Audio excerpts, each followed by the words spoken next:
अजूनही तरतरी असेल तर 16वर लढा असं आव्हान उद्धव ठाकरेंनी दसरा मेळाव्यातून भाजपला दिलं। तसंच मराठा समाजाला जातीच्या आधारावर आरक्षण देण्याची मागणी केली। आर्थिक निकषांना जमत नसेल तर जातीच्या आधाराने आरक्षण द्या अशी मागणी उद्धव ठाकरेंनी केली। मात्र त्याचवेळी इतरांच्या आरक्षणाला धक्का नको असं ते म्हणाले। त्याचबरोबर अॅट्रॉसिटी कायद्यामध्ये बदल करा आणि गैरवापर करणाऱ्यांना शिक्षा द्या असे उद्धव ठाकरेंनी दसरा मेळाव्यात म्हटले।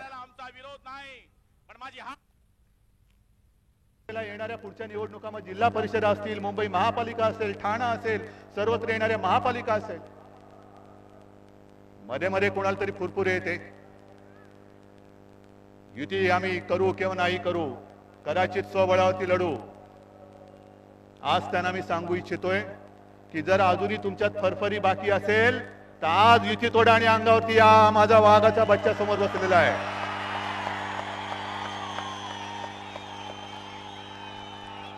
पाठीकडनं वार करू नका, करणार असाल तर समोरून वार करा, मग आम्ही दाखवून देऊ आमचं सर्जिकल स्ट्राईक कसा असतो तो आम्ही दाखवून देऊ। पण सगळं जे काही चाललेलं आहे त्याच्यामध्ये कुठेतरी उगाच जर का कोण मिठाचा खडा टाकत असेल तर मी मुख्यमंत्र्यांना एक विनंती करतो आहे की खरं तुमच्या पक्षातला नेता कोणते आधी तुमच्या प्रादेशिक पक्ष पातळीवरती ठरवा आणि मग अंगावरती कोण यायचं ते आधी ठरवा।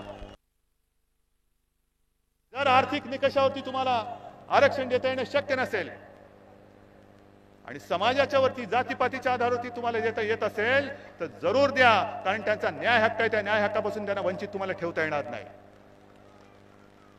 पण ते देत असताना इतर जे कोणी आमचे सगळे बांधव आहेत इकडे सगळे जमलेत ना, काय सगळे मराठा आहेत अशातला भाग नाही, धनगर आहेत, माळी आहेत, बहुजन समाज आहे, ज्यांच्या ज्यांच्या वाटेला जे आलेलं आहे त्यांच्या सवलतीला, त्यांच्या आरक्षणाला म्हणा किंवा त्यांच्या न्याय हक्काला कणभर सुद्धा धक्का न लावता बाकीच्या सगळ्यांना त्यांचा न्याय हक्क मिळालाच पाहिजे, ही शिवसेनेची भूमिका आहे। जर अॅट्रॉसिटी कायदा हा जर का कोणावरती अन्याय होत असेल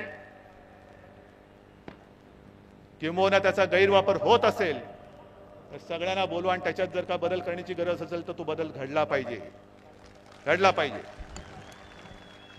याचा अर्थ गोरगरिबांवरती अन्यायाला मी समर्थन देत नाही, पण स्वतः मुख्यमंत्री बोललेले आहेत की याचा गैरवापर होतो। मग गैरवापर कोण करतं? पहिला गैरवापर करणाऱ्याला शिक्षा द्या। झी 24 तास रहा एक पाऊल पुढे।